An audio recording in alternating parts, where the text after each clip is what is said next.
درس فی قصۃ آدم علیہ السلام و اغواء ابلیس، سورۃ الاعراف، تفسیر ابن کثیر۔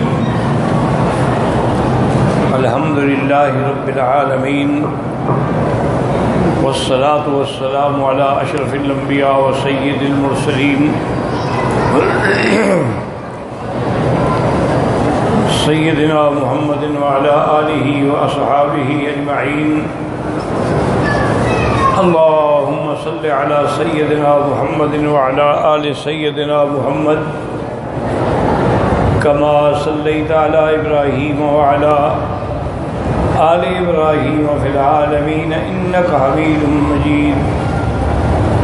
اعوذ باللہ من الشیطان الرجیم، بسم اللہ الرحمن الرحیم۔ قال اخرج منها مذءوما مدحورا لمن تبعك منهم لأملأن جهنم منكم أجمعين ويا آدم اسكن أنت وزوجك الجنة فكلا من حيث شئتما ولا تقربا هذه الشجرة فتكونا من الظالمين۔ فوسوس لهما الشيطان ليبدي لهما ما وري عنهما من سوآتهما وقال ما نهاكما ربكما عن هذه الشجرة إلا أن تكونا ملكين أو تكونا من الخالدين۔ فدلاهما بغرور فلما ذاقا الشجرة بدت لهما سوآتهما وطفقا يخصفان عليهما من ورق الجنة وناداهما ربهما ألم أنهكما عن تلكما الشجرة وأقل لكما إن الشيطان لكما عدو مبين۔ قالا ربنا ظلمنا أنفسنا وإن لم تغفر لنا وترحمنا لنكونن من الخاسرين۔ اللہ تبارک و تعالی نے کلام مقدس کے ان آیات مبارکہ میں ارشاد فرمایا ہے، اللہ نے حکم فرمایا ابلیس کو، قال اخرج منہا مذءوما مدحورا، نکل جاؤ آسمانوں سے، مذءوما مانا شدید عیب والا، اور مدحورا ٹھکرایا ہوا۔ لمن تبعک منہم، جو تیری پیروی کریں گے، لَأَمْلَأَنَّ جَهَنَّمَ مِنْكُمْ أَجْمَعِينَ، البتہ میں تم میں سے جہنم کو بھروں گا۔ اس کے بعد اللہ نے حکم دیا کہ وَيَا آدَمُ اسْكُنْ أَنْتَ وَزَوْجُكَ الْجَنَّةَ فَكُلَا مِنْ حَيْثُ شِئْتُمَا۔ اللہ نے حکم فرمایا کہ آدم علیہ السلام، انت، آپ اور تمہاری بیوی یعنی بی بی حوا جنت میں ٹھہریں، ٹھکانہ بنائیں، اسکن فَكُلَا مِنْ حَيْثُ شِئْتُمَا، اور جنت کی نعمتوں میں سے، درختوں میں سے، پھلوں میں سے جو چاہیں کھائیں۔ وَلَا تَقْرَبَا هَذِهِ الشَّجَرَةَ، لیکن تم دونوں اس درخت کے قریب نہ جانا۔ فَتَكُونَا مِنَ الظَّالِمِينَ، اگر تم نے اس درخت کا پھل چکھ لیا تو ہو گیا اپنے نفسوں پہ خود ظلم کرنے والے۔ فَوَسْوَسَ لَهُمَا الشَّيْطَانُ لِيُبْدِيَ لَهُمَا مَا وُرِيَ عَنْهُمَا مِنْ سَوْءَتِهِمَا، پھر ان دونوں کے دل میں وسوسہ ڈالا شیطان نے تاکہ کھل جائے وہ چیز جو انہوں نے چھپائی ہوئی ہے اپنی شرمگاہوں سے۔ یعنی پھر وہ ہو گیا جیسے کہ اگلی آیات میں پڑھیں گے. تو اللہ نے فرمایا کہ ما نہاکما ربکما، اور اس نے یہ بھی کہا کہ آپ کو اللہ نے جو منع کیا ہے نا کہ اس درخت کے قریب نہ جائے، اس لیے الا ان تکونا ملکین، اگر آپ چکھیں گے تو فرشتے بن جائیں گے یا تو آپ ہمیشہ جنت میں رہنے والے بن جائیں گے، اور تکونا من الخالدین. وقاسمہما، ان دونوں کے سامنے قسمیں کھائیں، انی لکما لمن الناصحین، میں تم دونوں کا خیر خواہ ہوں. فدلاہما بغرور، اس نے ان کو دھوکا دیا اپنے مکر سے. فلما ذاقا الشجرۃ، جب انہوں نے اس درخت کو چکھا، بدت لہما سوآتہما، ان کی شرمگاہیں جو تھیں وہ کھل گئیں، ظاہر ہو گئیں. وَطَفِقَا يَخْصِفَانِ عَلَيْهِمَا مِنْ وَرَقِ الْجَنَّةِ، اور وہ جنت کے درختوں کے پتے لے لے کے اپنے بدن کو چھپا رہے تھے. وَنَادَاهُمَا رَبُّهُمَا، اللہ نے ان دونوں کو فرمایا، أَلَمْ أَنْهَكُمَا مِنْ أَنْ تِلْكُمَا الشَّجَرَةِ، میں نے منع نہیں کیا تھا کہ اس درخت کے قریب نہ جانا. وَأَقُلْ لَكُمَا، اور میں نے آپ دونوں کو یہ نہیں بتایا تھا کہ إِنَّ الشَّيْطَانَ لَكُمَا عَدُوٌّ مُبِينٌ، کہ شیطان تمہارے لیے کھلا دشمن. قَالَا رَبَّنَا ظَلَمْنَا، ان دونوں نے کہا یا اللہ ہم نے ظلم کیا اپنی جانوں پر. وَإِن لَّمْ تَغْفِرْ لَنَا وَتَرْحَمْنَا لَنَكُونَنَّ مِنَ الْخَاسِرِينَ، اگر آپ ہمارا گناہ معاف نہ کریں اور آپ ہم پر رحم نہ فرمائیں تو ہم ہو جائیں گے بہت ہی گھاٹے والوں میں. قَالَ اهْبِطُوا بَعْضُكُمْ لِبَعْضٍ عَدُوٌّ، اللہ نے فرمایا اترو تم، اب تمہاری اولادیں جو ہے وہ ایک دوسرے کی دشمن ہوں گی. وَلَكُمْ فِي الْأَرْضِ مُسْتَقَرٌّ، اور زمین میں تمہارے لیے جائے قرار ہے. وَمَتَاعٌ إِلَىٰ حِینٍ، اور نفع اٹھانا ہے ایک مدت تک. قَالَ فِيهَا، اور اللہ نے یہ بھی فرما دیا فِيهَا تَحْيَوْنَ، اسی زمین میں زندہ رہو گے. وَفِيهَا تَمُوتُونَ، اور اسی میں تمہاری موت آئے گی. وَمِنْهَا تُخْرَجُونَ، اور اسی سے تم نکالے جاؤ. جیسا کہ الحمدللہ ہم نے سابقہ آیات میں حضرت آدم علیہ السلام کے بارے میں اور ابلیس کی اغوا اور دھوکے کے بارے میں، اس کے تکبر کے بارے میں پڑھا، تو اصل بات یاد رکھیں کہ ان واقعات کی تفصیل جو ہے وہ تو سورۃ البقرہ میں. اب اگر کوئی طالب العلم تفصیل دیکھنا چاہتا ہے تو وہ سورۃ البقرہ کے اندر قصہ آدم علیہ السلام کو پڑھ کے اس تفصیل کو حاصل کر سکتا. لیکن اللہ نے بعض دوسری صورتوں میں بھی اس قصے کو ذکر فرمایا کہ جب ابلیس نے انکار کیا اور اللہ تبارک و تعالیٰ کی طرف سے اس پہ پھٹکار آئی، جیسے کہ دوسری آیت میں ان علیک لعنتی الی یوم الدین، اب تم پر قیامت تک میری لعنت.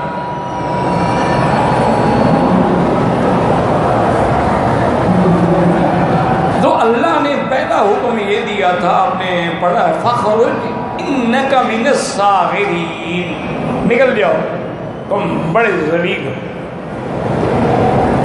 اب یہاں دوسرا حکم آ گیا کہ قال لخرج منها مذءوما مدحورا، نکل جاؤ اس حال میں کہ تم عیبی ہو اور تم ٹھکرائے گئے. تو اب یہ دو دفعہ حکم دینے کا مقصد کیا تھا؟ ورنہ یاد رکھیں کہ اللہ کے جتنے اوامر ہوتے ہیں، احکام ہوتے ہیں، وہ دو قسم میں ہیں. ایک احکام تشریعی ہوتے ہیں، جیسے اللہ نے حکم دیا نماز پڑھو، روزہ رکھو، زکوٰۃ، یہ احکام تشریعی ہیں. اور ایک احکام تکوینی ہوتے ہیں کہ اللہ تعالیٰ زمینوں کو حکم دیتے ہیں، آسمانوں کو حکم دیتے ہیں، بادلوں کو حکم دیتے ہیں تشریعی حکم میں تو یہ ہے کہ بعض مانتے ہیں اور وہ اللہ کے مقرب بن جاتے ہیں، اور بعض نہیں مانتے تو نافرمان ہو جاتے ہیں، لیکن تکوینی حکم کا تو کوئی انکار کر ہی نہیں سکتا نا۔ اللہ جب حکم دیتے ہیں کن فیکون، بس انما امرہ اذا اراد شیئا ان یقول لہ کن فیکون، ہو گیا بس۔ تو ابلیس کے لیے بھی یہ تو تکوینی ہوئے نکل جاؤ، تو پھر 2 دفعہ حکم دینے کا کیا مطلب تھا؟ بعض علماء نے اس کا یہ جواب دیا ہے کہ پہلا حکم جو ہے وہ تجویز کے مرحلے میں تھا کہ بھئی تم ذلیل ہو، نکلو ادھر سے، اور دوسرا حکم جو ہے وہ تنفیذ کے لیے بس نکل جاؤ، ذلیل ہو کر اور راندہ درگاہ ہو کر۔ تو اس لیے اس کے اندر کوئی تعارض نہیں۔ اور دوسرا اس قصے سے ہمیں یہ سبق ملتا ہے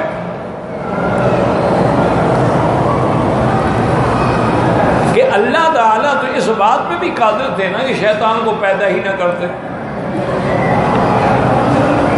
یا اگر شیطان کو پیدا کیا تو اس کو مہلت ہی نہ دیتے، جب اس نے اللہ کا حکم نہیں مانا بس نکال دیتے اور مر جاتا، لیکن پھر اس کو مہلت بھی دے دی الی یوم الوقت المعلوم تک۔ تو اس کی وجہ یہ ہے کہ یہ دنیا جو ہے یہ دار الاختبار ہے، اور آخرت جو ہے وہ دار الجزا۔ تو جب اللہ کو اپنے بندوں کا امتحان مقصود ہے تو امتحان کیسے ہوگا؟ دیکھو نا، اگر سارے کے سارے خیر ہی خیر ہو تو امتحان تو نہ ہوا نا، دن ہی دن ہو، رات ہو ہی نہ، اندھیرا ہو ہی نہ، تو پھر وہ امتحان تو نہ ہوا نا۔ اس لیے اللہ نے امتحان رکھا ہے کہ ایک دن ہے پھر رات ہے، پھر دن ہے پھر رات ہے، خیر ہے شر ہے، صدق ہے کذب ہے، حق ہے باطل ہے۔ تو یہ امتحان تو تب ہوگا نا کہ ابلیس ہوتا، اور ابلیس اپنی ابلیسی حرکتیں اور اپنے وساوس اور اپنے مکائد سے ڈورے ڈالتا، لیکن اللہ کے بندوں پہ جو ہے اس کا پھر کوئی اثر نہیں ہوتا۔ اس لیے قرآن پاک میں آتا ہے کہ ان عبادی لیس لک علیہم سلطان، جو میرے بندے ہیں ان میں تیرا غلبہ نہیں ہے۔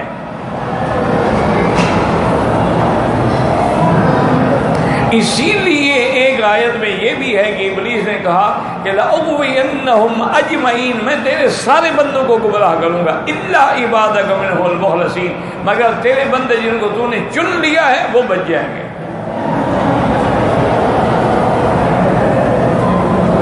تو اس لیے ہمیشہ یاد رکھیں کہ ابلیس کو پیدا کرنے میں بھی اس کی حکمتیں ہیں۔ اب اگر انسان کو تکلیف نہ ہو، بیماری نہ ہو، تو پھر تندرستی کی کیا قدر ہے؟ اچھا، کمزوری نہ ہو تو پھر طاقت کی کیا قدر ہے؟ بڑھاپا نہ ہو تو پھر جوانی کی کیا قدر ہے؟ بھوک نہ ہو تو پھر نعمت روٹی وغیرہ کھانے کی کیا؟ تو یہ لازماً امتحان ہے۔ اچھا، اور ایک بات اس واقعے میں ہمیں یہ بھی ملی کہ ابلیس جو کسی کو گمراہ کرتا ہے وہ وسوسہ، دھوکے سے وسوسہ ڈالتا،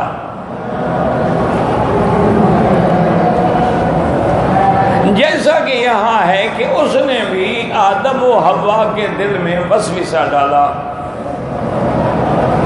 اب یہاں بڑے بڑے کتابوں میں روایات ہیں اور بحثیں ہیں کہ جی جب اس کو نکال دیا گیا، آدم علیہ السلام تو جنت میں رہ گئے، ابلیس نکل گیا، پھر اس نے وسوسہ کیسے ڈالا؟ تو بہت روایات ہیں، کوئی سانپ کی شکل بن گیا، پھر سانپ کے ذریعے اندر گھس گیا۔ اچھی جنت ہے اللہ کی، وہاں سانپ پھرتے ہیں؟ بھئی وہ جنت میں تو کوئی ایذا دینے والی چیز ہو ہی نہیں سکتی۔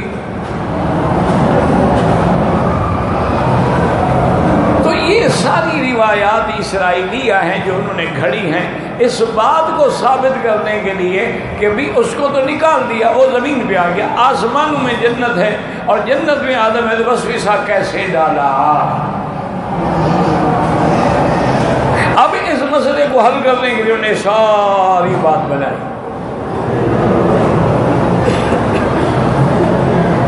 حالانکہ یاد رکھو کہ وسوسہ ڈالنے کے اندر نہ بعد زمانی حائل ہوتا ہے نہ بعد مکانی حائل ہوتا ہے، یعنی ایک آدمی دور بیٹھے وہ وہاں سے بھی وسوسہ ڈال سکتا ہے۔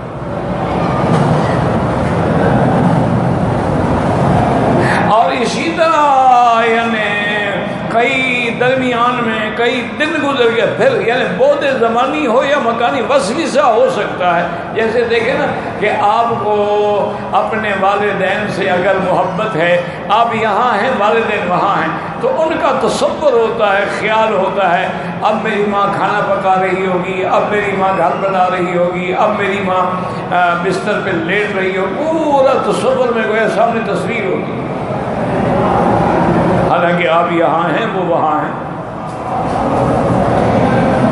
تو اس لیے یہ تعبیریں کرنے کی کوئی ضرورت نہیں ہے کہ جی وہ شیطان نے وسوسہ ڈالا اور سانپ کی شکل بن گیا اور فلاں بن گیا، کچھ نہیں، اس نے دور سے وسوسہ ڈال دیا دل میں۔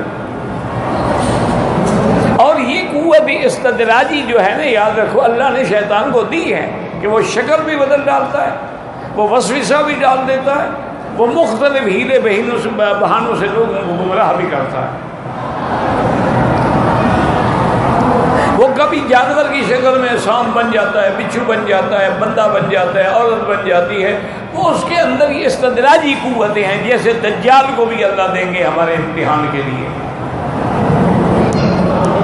مسئلہ یہ ہے کہ بس اس نے وسوسہ ڈالا، اور وسوسہ کیسے ڈالا؟ خیر خواہ بن کے ڈالا۔ تو اس لیے ہمیشہ یاد رکھے کہ دشمن دشمنی کرے تو کون مانتا ہے؟ وہ دوست بن کے دغا دیتا ہے۔ دیکھو جی میں تو آپ کا ہمدرد ہوں اس لیے کہہ رہا ہوں، باقی آپ کی مرضی، کیونکہ اگر وہ کہے جی میں آپ کا دشمن ہوں، دشمن میں تمہاری بات سنوں ہی کیوں؟ ماننا تو بڑی بات ہے، میں دشمن کی بات کیوں سنوں؟ تو ہمیشہ وسوسہ خیر خواہ بن کے دیا جاتا ہے، اور یہی ابلیس نے کیا۔ میں تمہارا خیر خواہ ہوں، اگر تم اس درخت کو چکھ لو گے نا تو یا تو فرشتے بن جاؤ گے یا پھر ہمیشہ جنت میں رہو گے، جنت سے نکالے نہیں جاؤ گے۔ اور اپنی بات کو پکا کرنے کے لیے وہ قاسمہما، قسمیں کھائیں کہ مجھے اللہ کی قسم ہے میں اب تم دونوں کا خیر خواہ ہوں، اس لیے کہہ رہا ہوں۔ اور اسی سے علماء نے استدلال کیا کہ سب سے پہلی جھوٹی قسم کھانے والا شیطان۔ تو اب جو بھی جھوٹی قسم کھائیں وہ سوچ لیں کہ ہم کس کے طریقے میں چل رہے ہیں۔ اس نے جھوٹی قسم کھائی، مت بنا خیر، اس بعد دشمن خیر کا کہاں ہو؟ تو خیر خواہ بن کے اور قسمیں کھا کے، اچھا، اور حضرت آدم اور حوا نے تو کبھی سنا ہی نہیں تھا کہ کوئی آدمی اللہ کے نام کی جھوٹی قسم بھی کھا سکتا ہے۔ میں کہا قسم کھا رہا ہے تو ٹھیک بات ہے، کہا خدا کی قسم بھی بھلا کوئی جھوٹی کھا سکتا ہے؟ ایک مسئلہ تو یہ ہے کہ اس نے خیر خواہی کے رنگ میں وسوسہ ڈالا اور یہ بھی بتلایا کہ اگر اس درخت کو تم چکھ لو گے تو تمہاری زندگی ہمیشہ بھر جنت میں گزرے گی اور صفات ملکیہ تمہارے اندر آ جائیں۔ ایک مسئلہ تو یہ سمجھنے کہ اس نے وسوسہ ڈالا، اور وسوسہ دور سے بھی ڈالا جا سکتا ہے، بس بات کرو۔ اور دوسرا مسئلہ یہ ہے کہ اکثر کتابوں کے اندر ہمیں یہ روایات ملتی ہیں کہ جی اصل تو آدم علیہ السلام کو اس نے بی بی حوا کے ذریعے بہکایا اور پھسلایا، یعنی بی بی حوا ذریعہ بنی آدم علیہ السلام کو پھسلانے کا۔ اس کی وجہ یہ ہے کہ یہ روایات کیوں گھڑی گئی؟ یہ ساری روایات ہیں یہودی، اسرائیلی روایات ہیں. اور یہودیوں کے نزدیک عورت جو ہے وہ ایک بہت ہی ملعون قسم کی شخصیت ہے. اس لیے اگر عورت کو ایام حیض ہو تو اس کو گھر سے بھی الگ کر دیتے ہیں کہ برتن الگ، رہنا الگ، اور حیض والی عورت سامنے بھی نہ آئے ہمارے. ان کے نزدیک دنیا کا بدترین جانور جو ہے وہ عورت ہے.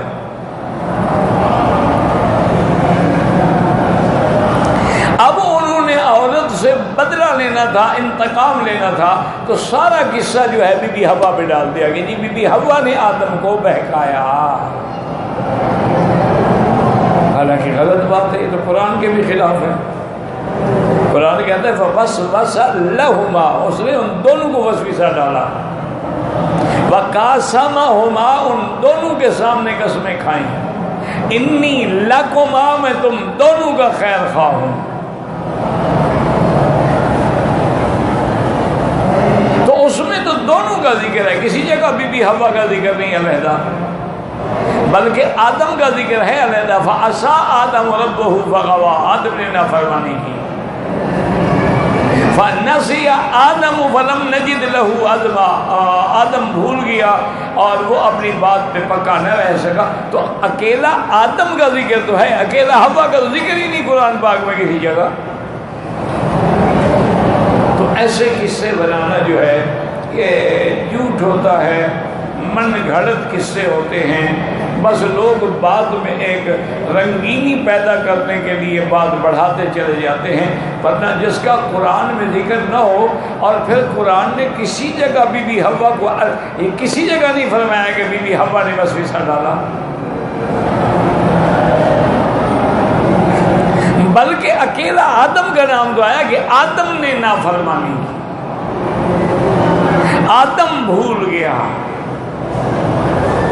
فنسی آدم،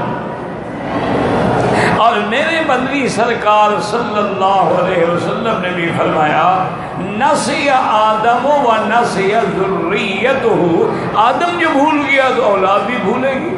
وہ اثر جو ہے نسیان کا تو اولاد میں بھی آئے گا. یہ دو باتیں ہو گئی. اور تیسری بات یاد رکھیں کہ اللہ نے جو حکم دیا کہ جنت میں جائیں، یا آدم اسکن انت وزوجک، تم اور تمہاری بیوی. جب اللہ نے حوا کو حضرت آدم کی بیوی کہہ دیا، حکم ربی ہو گیا، تو اب جناب کس سے کرنا کہ اللہ نے فرمایا کہ آدم تم حق المہر ادا کرو. تو انہوں نے کہا جناب میرے پاس تو کچھ بھی نہیں ہے. انہوں نے کہا اچھا تو حضور پاک پر درود شریف پڑھ کے وہ درود حق المہر میں دے دو. اللہ کے بندے پتہ نہیں یہ کیسے کیسے روایات گھڑتے ہیں کہ درود شریف پڑھیں، یعنی حضور صلی اللہ علیہ وسلم کا درود جو ہے وہ حق المہر کے قائم مقام بن جائے. پہلے ان سے مسئلہ پوچھیں حق المہر ہوتا کیا ہے؟ وہ تو بدل الوضو ہوتا ہے.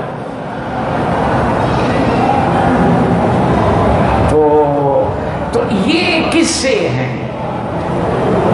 یہ تو کسی آدمی سے مثلاً آدمی نے جانا ہو کسی سے لڑکی کا رشتہ مانگے، وہ کہتے ہیں اچھا جی حق المہر کیا ہوگی، گھر کیسا دو گے، رہائش کیسے دو گے، لیبر کتنا دو. جب اللہ مالک ہے، مخلوق ہے، اس کی انہوں نے کہہ دیا تمہاری بیوی ہے، بات ختم ہو گئی. اللہ نے ہمارے لیے میدان جہاد میں فتح کرنے کے بعد جو لڑکی آئے مل کل یمین وہ حلال کر دی ہیں، بس بات ختم ہو گئی. الا ما ملکت ایمانکم الا علی ازواجہم او ما ملکت ایمانکم. تو جس بات کا اللہ حکم فرما، نکاح کو حلال کس نے کیا؟ اللہ نے. زنا کو حرام کس نے کیا؟ اللہ نے. تو جب اللہ نے فرما دیا تیری بیوی ہے تو بات ختم ہو گئی. پھر بحث کرنے کی کیا ضرورت ہے جی کہ حق المہر کیا ادا ہوا؟ اچھا پھر بحث کرنے کی کیا ضرورت ہے جی کہ آدم و حوا کا جب نکاح پڑھایا گیا تو خطبہ کس نے پڑھا تھا؟ انا للہ و انا الیہ راجعون. اللہ کے بندے خطبہ پڑھنا سنت ہے. جب خدا خود نکاح کر دے تو بات ختم ہو گئی. پھر کیسا خطبہ؟ پھر کس بات کا خطبہ؟ اچھا پھر کس بات کے گواہ؟ یہ تو آپ خطبہ ہی ہوتا ہے، گواہ بھی ہوتے ہیں، لکھت پڑھ بھی ہوتے ہیں، کیونکہ کل کو پھر نہ جائے۔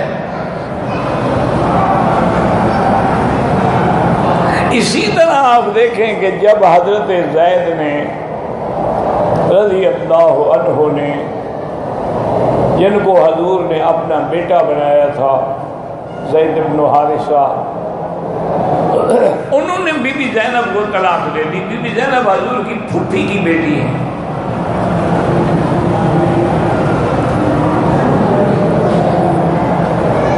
بہرحال میں تو ایک طالب العلم ہوں، ادنا آدمی ہوں، چھوٹا ہوں، بڑی بات، لیکن مجھے ڈر بڑا لگتا ہے ان عاشقوں سے جو قصے بناتے ہیں کہ جی اصل بات یہ تھی کہ بی بی زینب ایک دن غسل فرما کے، بڑے لمبے ان کے بال تھے، وہ بالوں کو سکھا رہی تھی اور حضور کی نظر پڑی، حضور عاشق ہو گئے اور حضور نے مجبور کیا زید کو کہ اس کو طلاق دو۔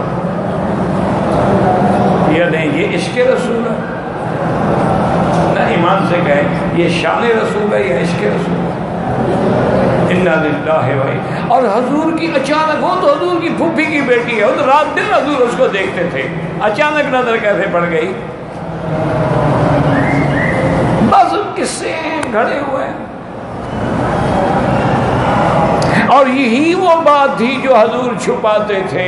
تخشى الناس، اللہ نے فرمایا اچھا لوگوں سے ڈرتے ہو اس لیے ظاہر نہیں کرتے ہو کہ اپنے عشق کی وجہ سے تم طلاق لے رہے ہو۔ انا للہ و انا الیہ راجعون، انا للہ و انا الیہ راجعون۔ یاد رکھو اللہ کے پیغمبر معصوم ہوتے ہیں، اللہ کے پیغمبر، اللہ نے ان کو ہر گناہ سے محفوظ رکھا ہے، معصوم بنایا ہے۔ وہ تو صغیرہ گناہوں سے بھی معصوم ہیں، کبیرہ گناہوں سے بھی معصوم ہیں۔ یہ پیغمبر کی شان نہیں ہوتی کہ عورتوں کو دیکھ کے عاشق ہو جائے۔ ان کا کیا کیا کہہ سکتے؟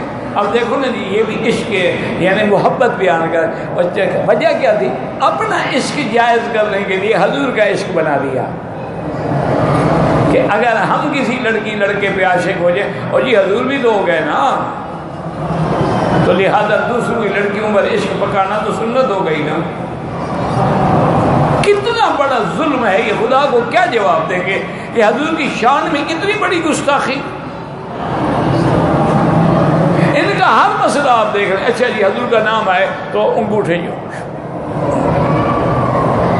یہ کیا ہے جناب؟ انگوٹھے اپنے چوم رہے ہو، احسان محمد مصطفیٰ پہ کر رہے ہو۔ ہر مسئلہ ان کا ایسا ہے، انگوٹھے چومو۔ اب اللہ کے بندے انگوٹھے چومنے، انگوٹھے تو تیرے ہیں، اور پھر انگوٹھے میں ناخن ہیں جو گندی چیز ہے، ان کو کاٹا جاتا ہے، نکالا جاتا ہے۔ اگر حضور سے محبت ہے آنکھوں میں بساؤ، دل میں بساؤ، نہ کہ انگوٹھوں پہ پھونک مار کے انگوٹھوں سے۔ اصل مسئلہ کیا تھا؟ مسئلہ صرف اتنا تھا، بزرگوں نے لکھا کسی کو آنکھ میں تکلیف ہونا تو اللہ نور السماوات والارض، یا نور یا نور 11 دفعہ پڑھ کے دم کر کے آنکھوں پہ پھیرا کرے۔ وہ تو ایک بیماری کا علاج انہوں نے بتلایا تھا، انہوں نے حضور کے نام کو چومنا شروع کر دیا۔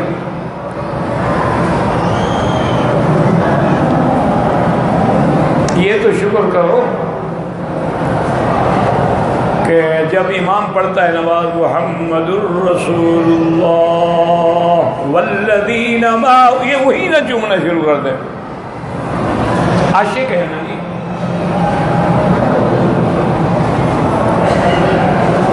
ہر مسئلہ ایسے ہے، یہ ایک نہیں ہے۔ اچھا جی میلاد النبی ہے، نعت خوانی ہو رہی ہے، بہت دھواں دھار تقریریں ہو رہی ہیں، اور پھر اس کے بعد حلقہ بنا کے بیٹھے ہوئے ہیں اور بیٹھے بیٹھے کھڑے ہو جاتے ہیں کہ حضور آ گئے۔ اس سے بڑا دنیا تاریخ انسانیت میں کوئی آدمی جھوٹ نہیں بول سکتا۔ حضور آ گئے، کیسے آ گئے؟ جسد کے ساتھ آ گئے یا صرف روح آیا ہے؟ اگر حضور جسد کے ساتھ آئے ہیں تو ہمیں نظر کیوں نہیں آتے؟ کہتے نہیں تم تو وہاں بھی ہو نا اس لیے نظر نہیں آتے.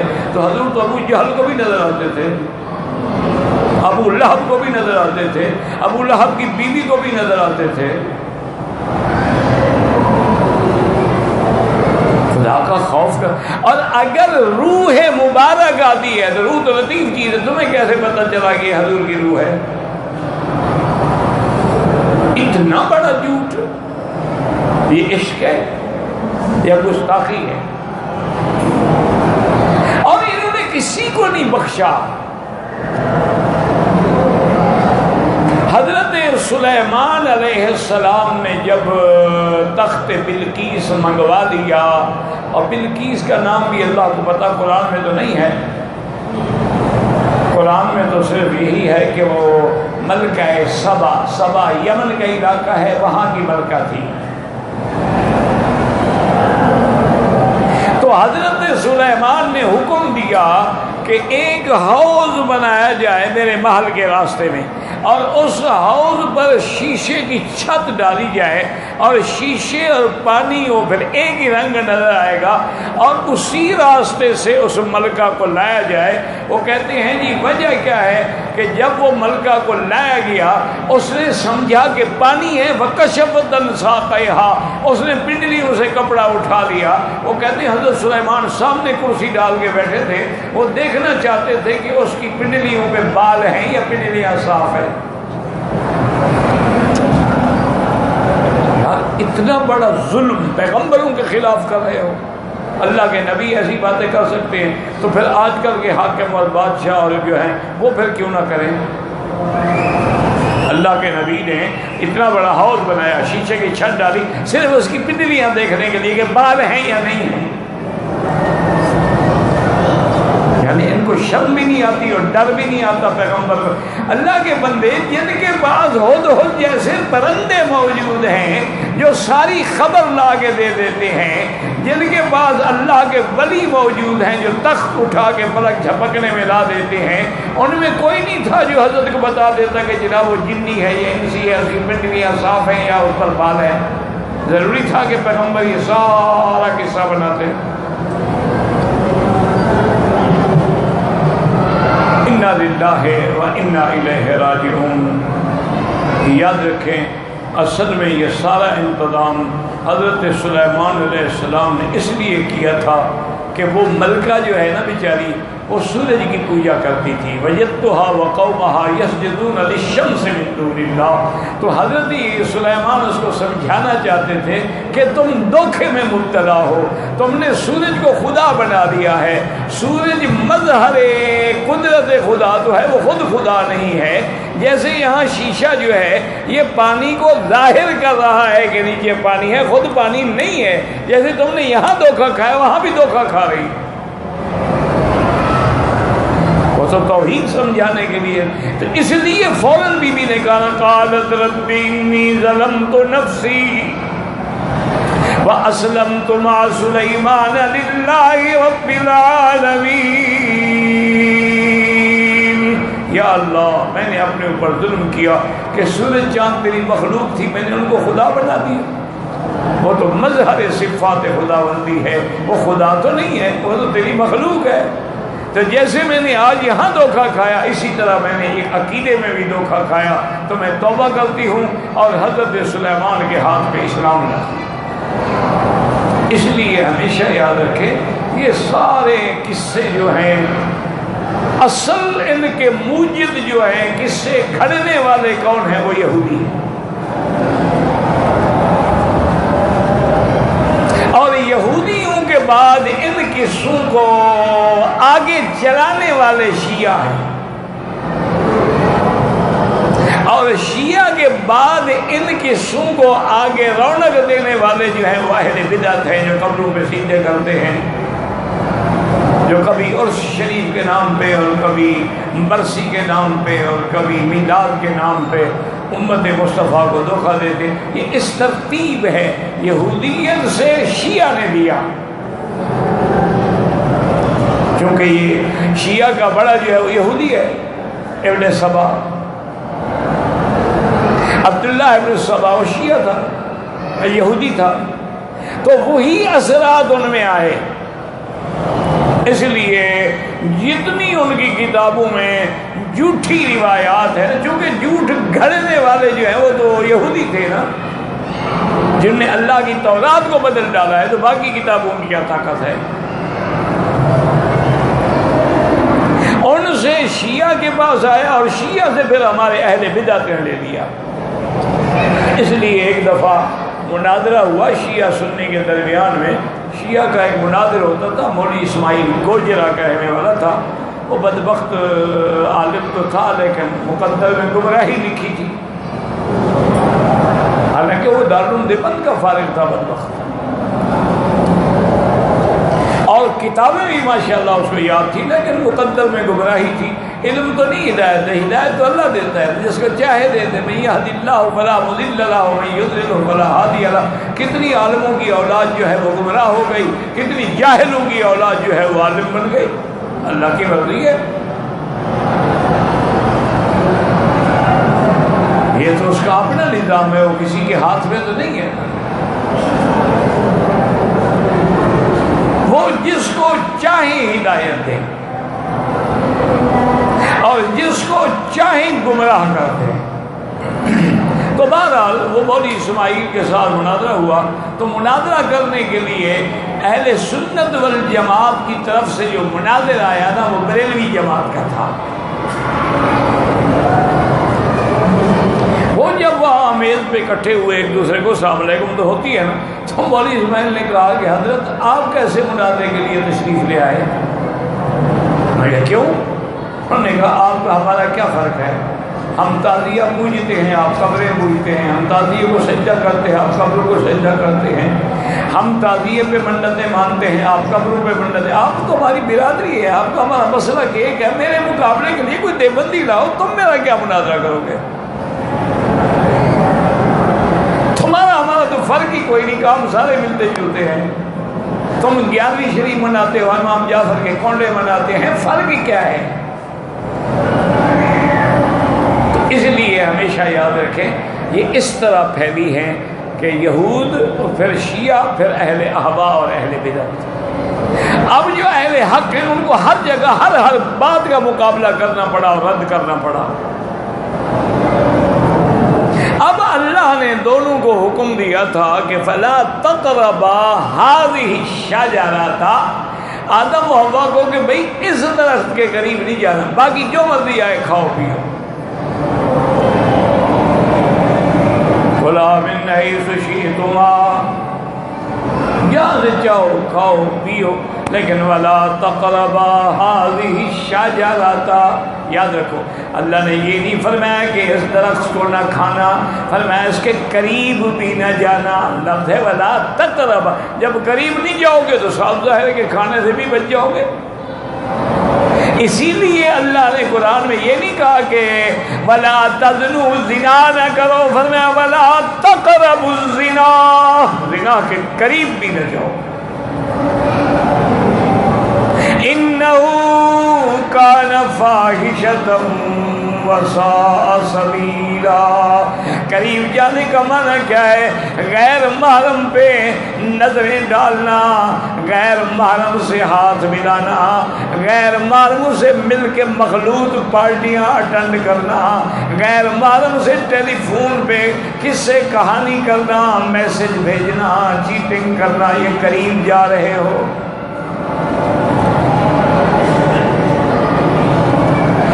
جب قریب ہی نہیں جاؤ گے تو پھر زنا کیسے ہو سکتا ہے؟ اس لیے علماء کہتے ہیں الاول النظرۃ، سب سے پہلے آدمی کی کسی غیر محرم عورت پہ نظر پڑتی ہے. ثم الخطرۃ، تو پھر دل کے اندر وسواس پیدا ہوتا ہے کہ یار لڑکی تو بڑی خوبصورت ہے. اس کے بعد ثم الخطوۃ، تو پھر آدمی قدم اٹھاتا ہے چلو چل کے بات تو کر کے دیکھیں. جب بات ہو جاتی ہے ثم الخطیہ، تو پھر اس کے بعد گناہ ہو جاتا ہے. تو جب آپ نظر کو تھام لیں گے تو باقی گناہ تو خود بخود بند ہو گئے نا. اسی لیے اللہ نے فرمایا کہ ولا تقربا، اور کتنا واضح حکم ہے کہ دونوں کو دیا جا رہا ہے. یہ نہیں تھا کہ صرف آدم کو حکم دیا جاتا اور بی بی حوا آدم کے حکم کے تابع ہو جاتی. فرمایا نہ نہ تم دونوں ولا تقربا ہاذی شجرتا، ان کو وہ درخت دکھلا دیا گیا کہ اس کے قریب نہیں جانا ہے. اگر جاؤ گے نتیجہ کیا ہوگا؟ فتکونا من الظالمین، پھر تم گناہگاروں میں ہو جاؤ. اچھا اب جناب یہ ہے کہ یہاں بھی ہمارے مولوی برادری نے مسئلہ ڈھونڈا ہے ماشاءاللہ. انہوں نے کہا جی اصل بات یہ ہے کہ آدم علیہ السلام کو جنت سے اس لیے اتارا گیا ہے کہ انہوں نے گندم کا دانہ کھایا تھا، اس لیے نہیں کرے کہ آدم علیہ السلام نے جنت میں رہتے ہوئے گندم کا کھا لیا. گندم جب گندم دانہ کھایا پیٹ بھر گیا، اب اس کو نکلنا تو تھا، تو وہاں کہاں جائیں؟ جنت میں تو حمام تھے نہیں، تو اس لیے ان کو نیچے پھینک دیا گیا کہ تم جاؤ تمہارا کام جائے. تو یہ بھی اسی طرح کا جھوٹ ہے جیسے انہوں نے اور جھوٹ کھڑے ہوئے. اللہ قرآن میں فرماتے ہیں وَلَا تَقْرَبَا هَذِهِ الشَّجَرَةَ، اس درخت کے قریب نہ جاؤ. گندم کے درخت ہوتے ہیں، تمہارے ملک میں بھی تو گندم ہوتی ہے نا، ہندوستان میں، پاکستان میں، بنگلہ دیش میں، ہر جگہ گندم ہوتی ہے. گندم کے کھیت تو ہوتے ہیں، گندم کا درخت تو کہیں نہیں ہوتا کہ درخت ہو اور اس میں گندم لگی ہوئی ہو.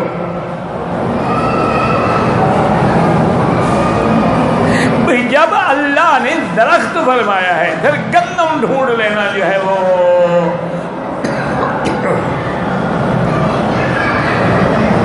اِنَّا لِلَّهِ وَإِنَّا إِلَيْهِ رَاجِعُونَ. یاد رکھو کہ جب اللہ نے قرآن میں یہ نہیں بتلایا کہ وہ درخت کون سا تھا، یا تو اللہ ہمیں بتلائے یا اللہ حضور کو بتلائے، حضور امت کو بتلائے، مطلب ہم کیوں ڈھونڈیں کہ وہ گندم دانہ تھا؟ تو یہ بھی ایک جھوٹ ہے اور ظلم ہے. اللہ عالم وہ کون سا درخت تھا. اب جناب اور مسئلہ یہ سمجھیں کہ آدم علیہ السلام اور بی بی حوا کو جو وسوسہ اس نے ڈالا خیر خواہ بن کے اور ترقی کے لیے کہ تم تو پھر قوات ملکیہ کے مالک بن جاؤ گے، اور جب اللہ نے تمہیں منع کیا تھا نا اس وقت تمہارے اندر اس درخت کے پھل کے ہضم کرنے کی طاقت نہیں تھی، اب ہو گئی، بس وہ تو وقتی منع تھی.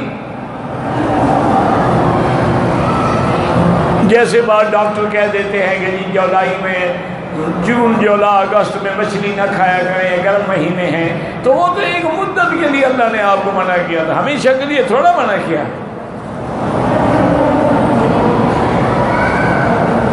اور پھر اس نے وقاسمہما، ان دونوں کے سامنے قسمیں کھائیں، اور قسموں میں کیا کہا کہ انی لکما لمن الناصحین، میں تمہارا خیر خواہ ہوں.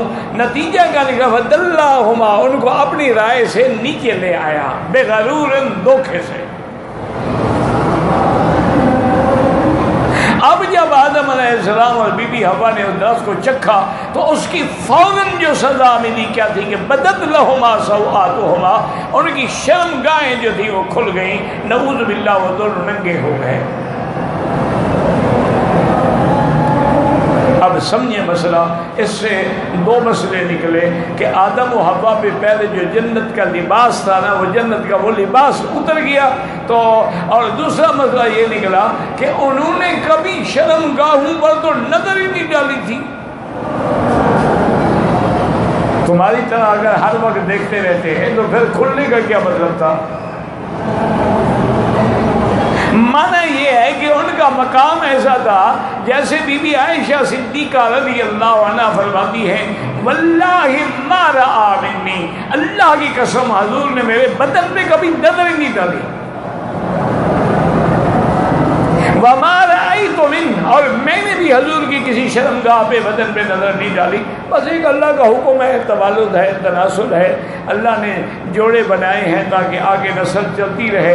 وہ شریعت کا حکم سمجھ کے ملتے تھے اور شریعت کے تقاضے پورے کرتے تھے. ان کو یہ خواہش نہیں تھی جیسے آج کل حیوان بن کے، بلکہ حیوان کیا، آج کل تو ہمارے نوجوان عورتوں سے ایسے عمل کرتے ہیں کہ کتا بھی دیکھے نا وہ شرما جائے.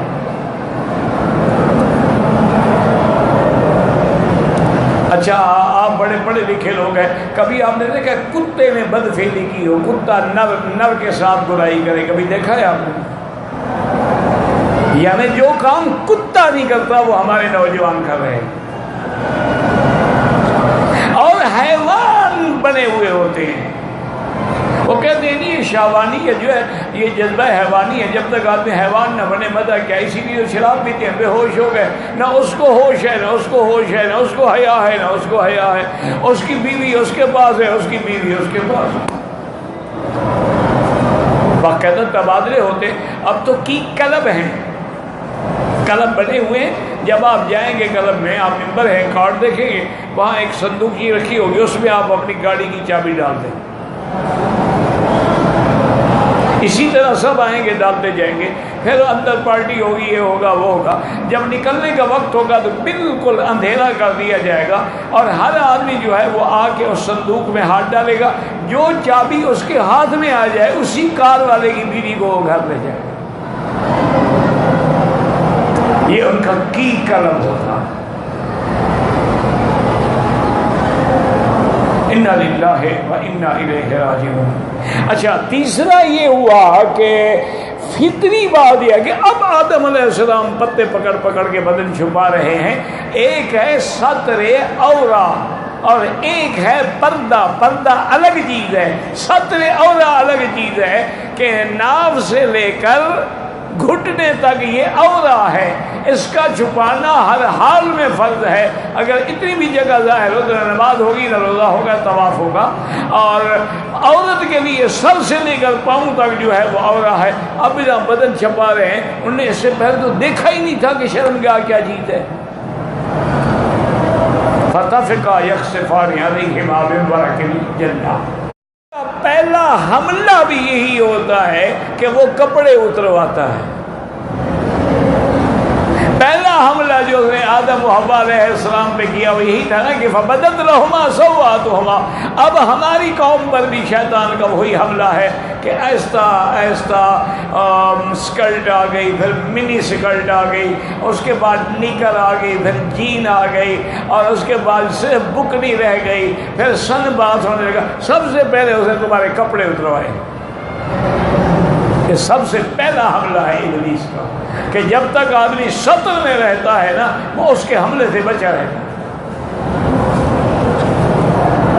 اب آدم و حوا حیران کھڑے ہیں. فناداہما ربہما لم انہکما عن تلکما الشجرہ. اللہ نے فرمایا آدم و حوا میں نے منع نہیں کیا تھا کہ اس درخت کے قریب نہ جانا، اور پھر میں نے بتا نہیں دیا تھا تم لوگوں کو ان الشیطان لکما عدو مبین، یہ تمہارا کھلا دشمن ہے. پھر تم نے اس کی بات کیسے مان لی؟ زندگی باقی، انشاءاللہ تو بات باقی.